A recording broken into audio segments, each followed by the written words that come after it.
कामयाबी का दिन क़यामत का दिन है। उस दिन सामने होगा कौन कामयाब है कौन नाकाम है। इसलिए ईमान का हिस्सा है कि क़यामत के दिन को सामने रखे कि क़यामत के दिन मुझे कामयाबी का फैसला मिले, नाकामी का फैसला ना हो। अल्लाह। और इसलिए कि वो फैसला जो है जिसकी कामयाबी का फैसला करोड़ बरस कामयाबियां चलेंगी, और जिसकी नाकामी का फैसला होगा तो करोड़ बरस की मुसीबतों में रहेगा, कभी मुसीबतें खत्म नहीं होंगी। तो भाई ईमान का हिस्सा है कि क़यामत के दिन को सामने रखे कि मेरे लिए क़यामत में क्या फैसला होगा और किस पर होगा। तो कामयाबी का दिन जिस दिन खुला ऐलान होगा, नाकाम अपनी नाकामी को सामने देखेगा, कामयाब अपनी कामयाबी को देखेगा, तो वो क़यामत का दिन है। इसलिए ईमान का हिस्सा है कि क़यामत के दिन की कामयाबी को सामने रखकर चले।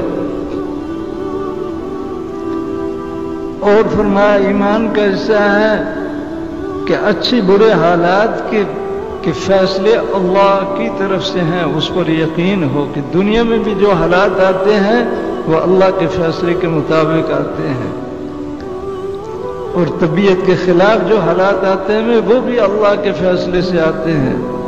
इसलिए अल्लाह की तकदीर पर ईमान लाना कि जो कुछ अल्लाह ने मुकर्रर किया है वो हक है। अच्छे हाल आए तो अल्हम्दुलिल्लाह पढ़ना, और मुशक्कत के हालात आ जाएं तो वो भी अल्लाह के फैसले से। तो अल्लाह के फैसले से जो आया है तो वो हक है, उससे हक माने, और आला दर्जा है कि मुशक्कत के हालात पर भी अल्हम्दुलिल्लाह पढ़े।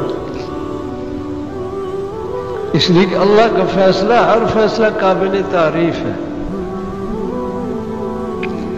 तो जो इस हाल वाला बनेगा तो यूं आता है क़यामत में जब सारा मजमा होगा तो ऐलान होगा वो कौन है जो हर हाल में अल्हम्दुलिल्लाह कहते थे।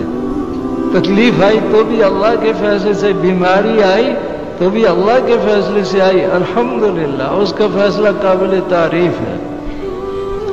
कोई मुशक्कत आई तो अल्लाह के फैसले से समझकर अल्हम्दुलिल्लाह पढ़ेंगे तो क़यामत में ऐलान होगा वो कौन है जो हर हाल पर अल्हम्दुलिल्लाह कहते थे।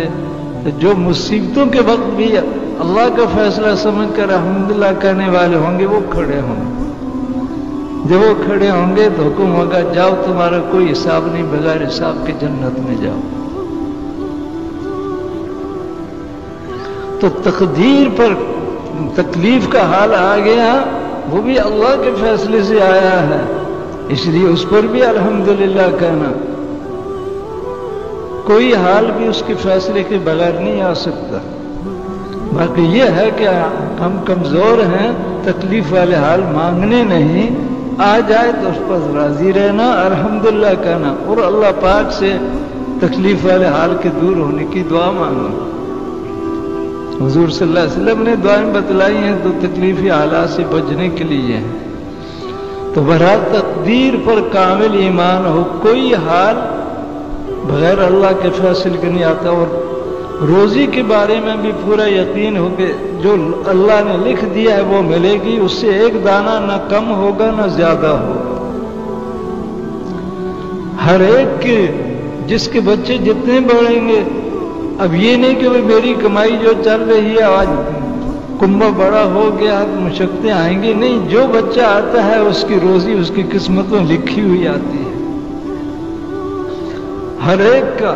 जैसे वो हदीस शरीफ में हुजूर सल्लल्लाहु अलैहि वसल्लम ने फरमाया कि जब मां के पेट में बच्चे का जिस्म मुकम्मल अल्लाह की कुदरत से बन जाता है 4 महीने में, तो फरिश्ता रूह लाता है, उसकी रूह डालने से पहले 4 बातें लिखी जाती हैं कि दुनिया में इसका कितना वक्त रहने का होगा। अगर एक दिन लिखा है कि 24 घंटे दुनिया में ये जिंदा रहेगा फिर मर जाएगा, तो वो बच्चा 24 घंटे जिंदा रहकर चला जाएगा। जितना वक्त दुनिया में लिखा है उससे 1 मिनट न जायद हो सकता है न कम हो सकता है। दुनिया में रहने का वक्त लिखा जाता है روزی اس کو کتنی ملے گی وہ بھی اس وقت لکھی جاتی ہے، اس سے نہ ایک دانہ زیادہ ہوگا نہ کم ہوگا۔ یہ نہیں کہ بھئی فلانی لین پر اسے چلائیں یہ بہت کمائی والا بنے گا، بالکل وہی اسے ملے گا جو قسمت میں لکھا ہو۔ یہ آج یعنی مسلمانوں میں بہت آ گیا کہ آخرت کی تیاری کی طرف نہیں لگاتے، دنیا میں مال اسباب کس لائن پر زیادہ ملے گا اس لائن پر چلاؤ، اور جس لائن پر بھی چلاؤ جو اس کا مقدر ہے وہی ملے گا، اس سے ایک دانہ نہ کم ہوگا نہ زیادہ۔ وہ تو روزی کا فیصلہ اللہ کی طرف سے ہوتا ہے، اور روح ڈالنے سے پہلے ہوتا ہے کہ دنیا میں اس کی روزی کیا ہے۔ اور کبھی کہتے ہیں بہت سارا کئی کماتے رہتے ہیں، وہ جتنی اس کی کمائی اور قسمت دوسروں کی ہوتی ہے وہ کچھ بھی نہیں استعمال کر سکتا، دوسری ہی استعمال کرتے ہیں۔ تو اس کی روزی تو وہ ہے جو وہ استعمال کرے۔ تو روزی لکھی جاتی ہے، ایک دانہ کم نہیں ہوگا زیادہ نہیں ہوگا، اور عمر بھی لکھی جاتی ہے۔ پھر کام کیا کرے گا وہ بھی اللہ جانتے ہیں، وہ بھی لکھے جاتے ہیں، یہ کام کرے گا یہ کرے گا، اور اس کا مرنے کے وقت حال کیا ہوگا، اللہ کو راضی کر کے نیک بخت بن کر مرے گا یا اللہ پاک کو ناراض کر کے بدبخت بن کر مرے گا۔ اس لیے کہ اللہ جانتے ہیں کہ موت کے وقت اس کا حال کیا ہوگا، وہ اس وقت فیصلہ لکھ دیا جاتا ہے۔